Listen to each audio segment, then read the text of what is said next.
Olá pessoal, boa tarde. Vamos continuar então aqui a nossa série de vídeos, tá? Basicamente eu vou querer falar agora sobre cálculo de processos, continuando o módulo 2, conceitos fundamentais. Tá? Eu não me recordo em que ponto exato nós paramos nessa discussão, mas eu gostaria de retomar desse ponto porque eu sei que gera dúvidas, então queria deixar registrado isso aqui também, né? Nós estávamos discutindo sobre unidades. Sempre que nós temos uma dimensão, né, que na verdade está expressando aí um conceito, como comprimento, massa, tempo e temperatura, essas dimensões são quantificadas através de unidades. Então as unidades são a expressão do conceito, e o conceito pode ser diverso, né? Comprimento, massa, densidade, volume, etc. As variáveis de uma equação devem ser expressas em unidades coerentes. Por exemplo, você não pode misturar numa mesma equação pé com polegada, metro com quilômetro, né? E um conjunto coerente de unidades é chamado de sistema de unidades. E para que uma equação seja válida aí como uma representação de um fenômeno físico, ela tem que ser dimensionalmente consistente em todas as suas variáveis, que devem estar expressas dentro do mesmo sistema, que vai formar esse todo coerente de unidades, tá certo? Basicamente nos interessa a transição, a transformação de unidades entre dois sistemas, o sistema de engenharia ou gravitacional, também aqui chamado de sistema americano, muito tradicional na indústria do petróleo, e o sistema internacional. Basicamente, no sistema internacional, o que a gente tem? Né? As unidades básicas são essas daqui: metro para comprimento, quilograma para massa, segundo para tempo, ampere para corrente elétrica, K para Kelvin, mol para quantidade de matéria ou substância e candela para intensidade luminosa. A principal diferença que pode confundir é justamente na definição de força, tá? A definição de força vai interferir nos nossos cálculos de energia cinética e energia potencial gravitacional. Então, como que é definida a força no sistema internacional? Basicamente, um newton vai ser a força necessária para imprimir a uma massa de 1 kg uma aceleração de 1 metro por segundo ao quadrado. Então, a multiplicação força, né, igual a massa vezes a aceleração. Então, 1 newton é igual a 1 vezes 1, ou seja, não há nenhum fator de escala aqui, certo? No sistema americano é diferente. 1 libra-força vai ser a força necessária para imprimir em uma massa de 1 libra uma aceleração de g, onde g é a aceleração da gravidade. Só que aí nós temos o seguinte problema. Aqui, obviamente, a multiplicação de 1 vezes 1 vai dar 1.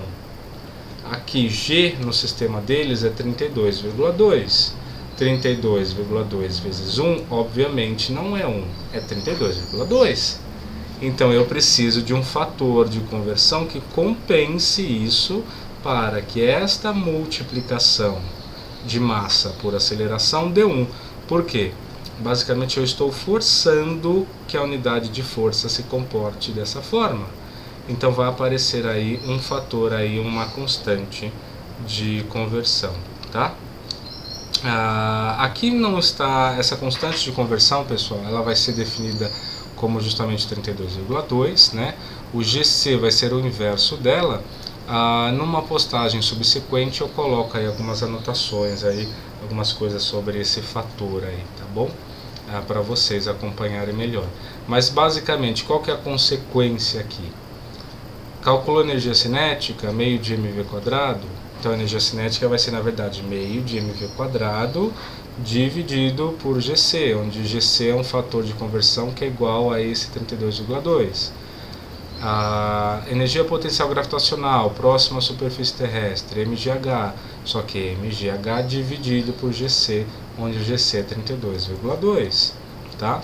Eu vou fazer uma postagem para vocês em breve. Este slide basicamente vai resumir para vocês algumas unidades típicas dentro do sistema internacional e americano com os respectivos símbolos. Não é para decorar, é apenas para consultar.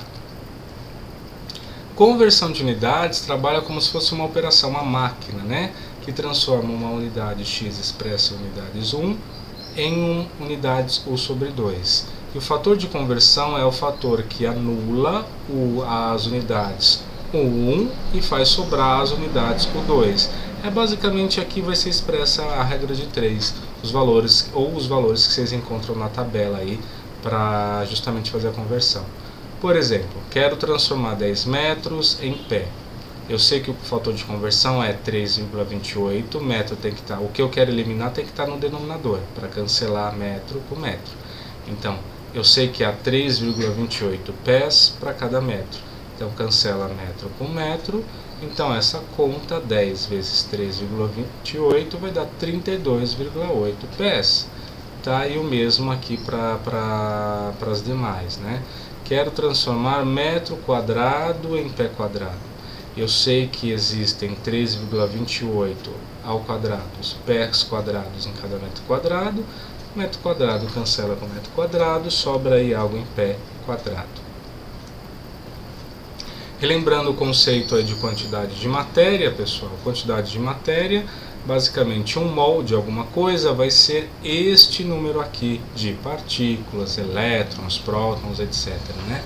Então, 1 mol vai ser igual a constante de Avogadro, 6,022 vezes 10 a 23 partículas por mol, tá?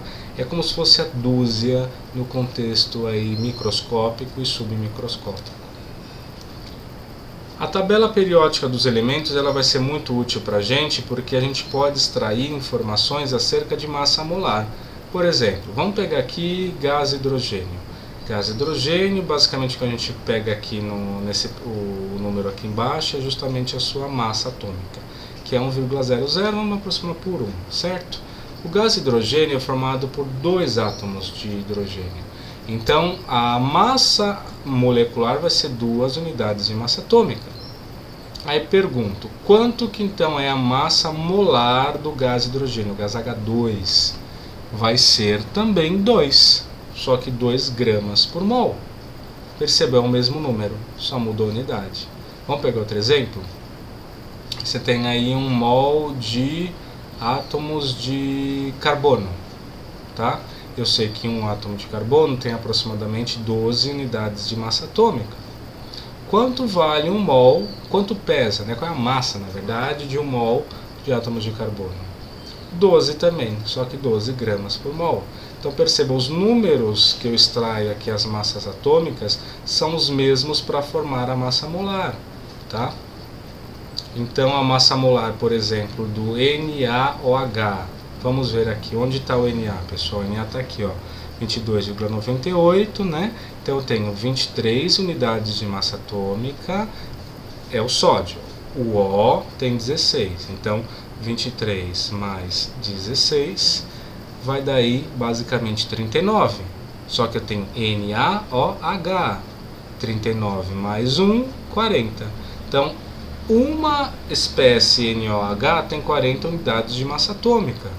Qual que é a massa de 1 mol de NaOH? A massa é 40 também, só que 40 gramas por mol. Então aí vocês conseguem aí perceber a utilidade da tabela periódica para extrair dados de massa molar, tá? E eu posso transformar aí mol em massa de NaOH e vice-versa utilizando a massa molar. Então depois vocês deem uma estudadinha aqui nesse exemplo, que é simples, mas só para treinar.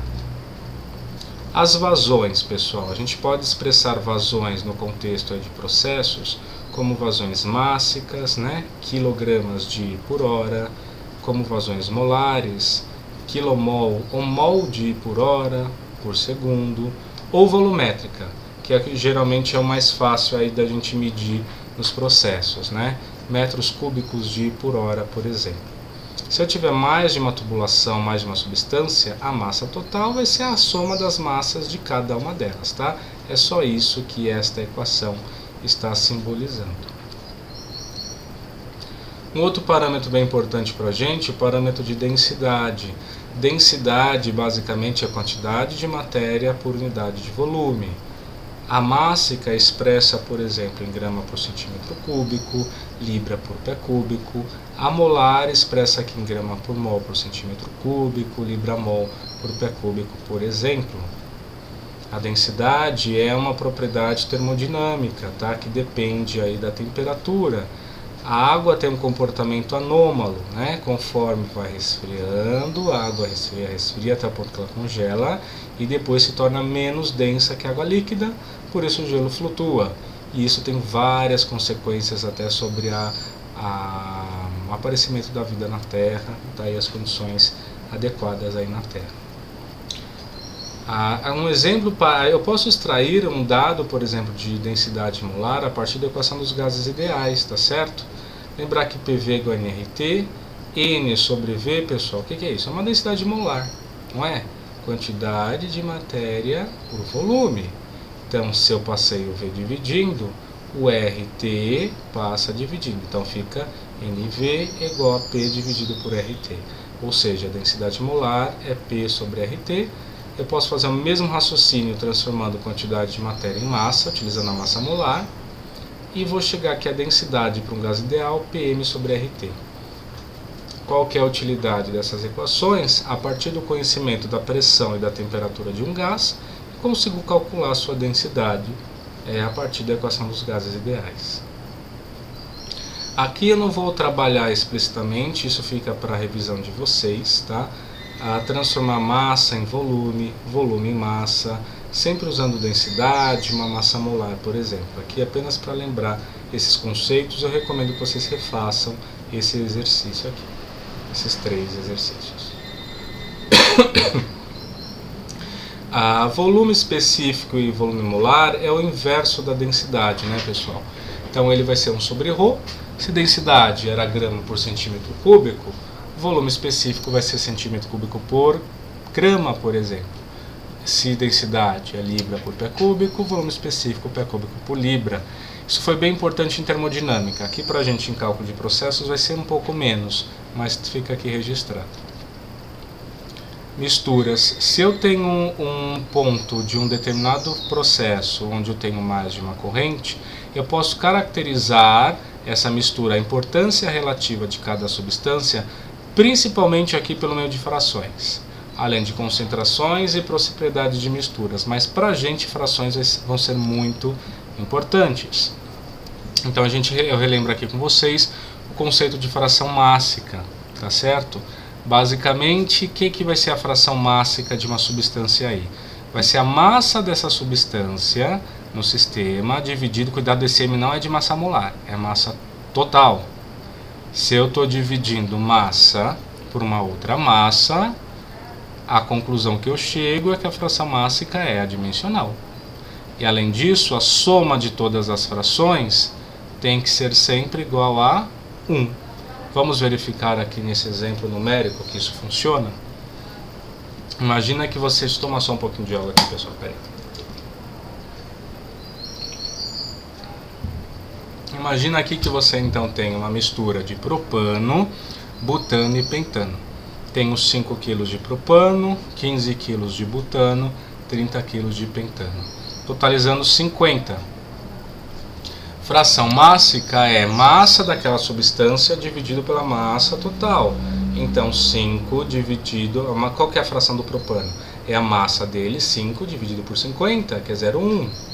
Qual que é a fração mássica do butano? É a massa dele, 15 dividido por 50, que é 0,3. E a do pentano é 30 dividido por 50, que é 0,6. A soma disso dá 1. Percebam que a ideia de fração reverbera a ideia de porcentagem. Só que em vez de variar entre 0 e 100, varia entre 0 e 1. Dessa forma, o conceito de fração molar é análogo, tá? Não vou repetir a explicação porque é a mesma coisa. Só que em vez de ser massa da substância por massa total, aqui fração molar vai ser a quantidade de matéria da substância pela quantidade de matéria total. Só que também vai ser um parâmetro então adimensional, tá? Fração volumétrica seria a mesma coisa, mas ela não se aplica, por exemplo, para gases. É complicado você trabalhar com fração volumétrica, porque os gases estão sujeitos aí a compressão e expansão, tá? Base de cálculo. Um outro conceito bem importante para a gente, porque ela vai ser uma referência mássica, molar ou volumétrica, ou seja, uma referência para cálculo, né? Escolhida para a resolução de um problema, quando as quantidades das substâncias, vazões de correntes do processo não são especificadas. Isso vai ficar mais claro nos exemplos que vão vir depois, tá? Nos exercícios. Mas basicamente, às vezes você percebe que falta um dado de massa de entrada para você fazer o cálculo. Geralmente quando isso acontece é porque o resultado não depende daquela massa. Você pode escolher 1 kg, 100 kg, 200 kg, 869 kg e o resultado vai ser o mesmo, porque as coisas que você vai ter que calcular não dependem daquilo. Se não depende, eu vou escolher bases que sejam fáceis aí para fazer conta, né? Bases unitárias, ou seja, 1 ou 100 kg por hora, 100 gramas por segundo, sei lá, né? A unidade não importa, o importante é que é fácil fazer conta com esses números. Essa ideia vai ficar mais clara ao longo do curso, tá bom, pessoal? Nós falamos de massa molar, né? E se eu tiver uma mistura de gases, como a gente vai estudar, por exemplo, O2, monóxido de carbono, dióxido de carbono e nitrogênio. Se eu tenho uma mistura destes gases, como que é a massa molar? A massa molar não vai ser nem só a massa do O2, nem apenas a do CO, nem a do CO2, nem só a do N2. Vai ser uma média ponderada. Ponderada pelo quê? Olhem aqui. Massa molar média da mistura vai ser uma soma das massas individuais ponderadas, ou seja, multiplicadas pela fração molar. Então, como que seria a massa desta mistura? Seria a fração do O2 vezes a massa molar do O2, mais a fração do monóxido de carbono vezes a massa molar do monóxido, mais a fração molar do CO2 vezes a sua massa, mais a do N2 vezes a sua massa, tá? Aqui tem um exemplo numérico, tá, que depois vocês podem seguir, tá, para uma pergunta assim é o seguinte: composição mássica molar e a massa molar média de uma determinada mistura, tá? Eu vou colocar o enunciado, eu vou escanear para vocês depois e envio, aí vocês podem treinar aí esses conceitos. É um exercício interessante aqui, esse do slide 39, vejam ele com atenção, tá? Concentrações.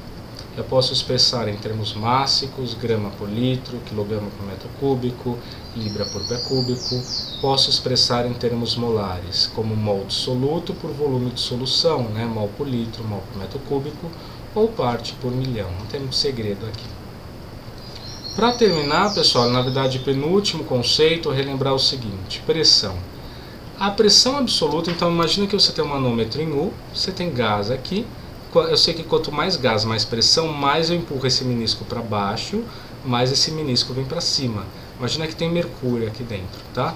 Então, o desnível entre este menisco e este vai ser tanto maior quanto for maior a concentração de gás aqui empurrando esse mercúrio para fora, certo?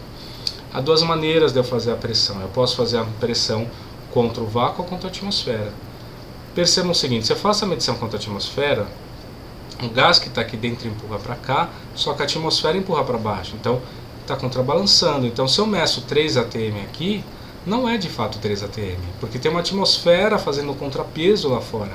É 4, porque aqui tem 4, aqui tem 1 no sentido contrário, de forma que gera um desnível equivalente a 3 atm. Só que isso gera um problema de cálculo. Eu não posso usar uma pressão relativa, por exemplo, nessa equação aqui, ó, dos gases ideais. Eu preciso da pressão absoluta. Então, o que a gente faz? Se você mediu a pressão de forma absoluta, já ótimo, você não tem que fazer absolutamente nada. Em contrapartida, se você medir a pressão, né, como uma pressão relativa ou manométrica, você tem que somar atmosférica. Então, a equação aqui é pressão absoluta é igual a atmosférica mais a manométrica. Eu preciso fazer isso quando eu tenho uma pressão relativa e eu preciso somar da atmosfera para ter absoluta. Se o dado já é de pressão absoluta, esquece, não precisa fazer nada, tá? Mas isso afeta os cálculos, tá? E a pressão atmosférica pode ser medida, por exemplo, por um barômetro aqui de Torricelli, tá certo? Algumas equivalências. Um ATM é 101.325 Pascal, ou aproximadamente 100 kPa, né? Em unidades do sistema americano, um ATM é 14,696 libra-força por polegada quadrada. Eventualmente, pessoal, pode aparecer também PSI e PSG na literatura. E o que isso significa? Não é uma unidade nova. Com PSI continua sendo libra-força por polegada quadrada, então pounds per square inch. O A é de absoluto, então ele está falando, esse dado que eu estou te dando já é uma pressão absoluta. O G é de relativo, então se aparece aqui uma certa pressão 10 psg, significa que é uma pressão relativa. Então, para obter absoluta, você tem que somar a atmosférica, certo? E quanto vale a atmosférica? Na unidade deles, vale esse valor aqui, 14,7, tá? Então, a pressão absoluta, pSA, é igual a pressão relativa mais 14,7. Ou seja, exatamente essa ideia. Pressão absoluta é a manométrica mais a atmosférica. Pressão absoluta é a manométrica mais a atmosférica, que é esse valor aqui, tá? Não precisa decorar isso, é só para exemplificar o conceito. Escalas de temperatura, pessoal, que a gente não precisa decorar também. Só lembrar o seguinte: Kelvin e Celsius, né? Celsius é usual, Kelvin é a escala termodinâmica. Qualquer escala termodinâmica tem seu zero no zero absoluto, que é a menor temperatura possível. Sistema americano, grau Fahrenheit é a unidade usual, só que o oficial é o Rankine. Se ele é oficial, é uma escala termodinâmica, então o seu zero também é o zero absoluto. Entre elas, a relação é 1 para 1. Uma variação de 1 grau Celsius é uma variação de 1 Kelvin. Uma variação de 1 Fahrenheit é uma variação de 1 grau Rankine. Só que entre elas a relação é de 1 para 1,8. Tá? É como se aqui as réguas tivessem o mesmo espaçamento, só que eu posiciono ela em lugares diferentes. Quando eu comparo as duas, eu estou comparando réguas de espaçamentos diferentes. É como se fosse essa ideia. Então a relação é de 1 para 1,8. E aqui você tem algumas equações de conversão, precisa decorar, tá? Vocês usem aí conforme necessário. Então é isso, pessoal, por enquanto, tá? Por esse vídeo. Então a gente termina aqui. Então no próximo vídeo a gente vai começar já a falar sobre explicitamente do balanço de massa, tá?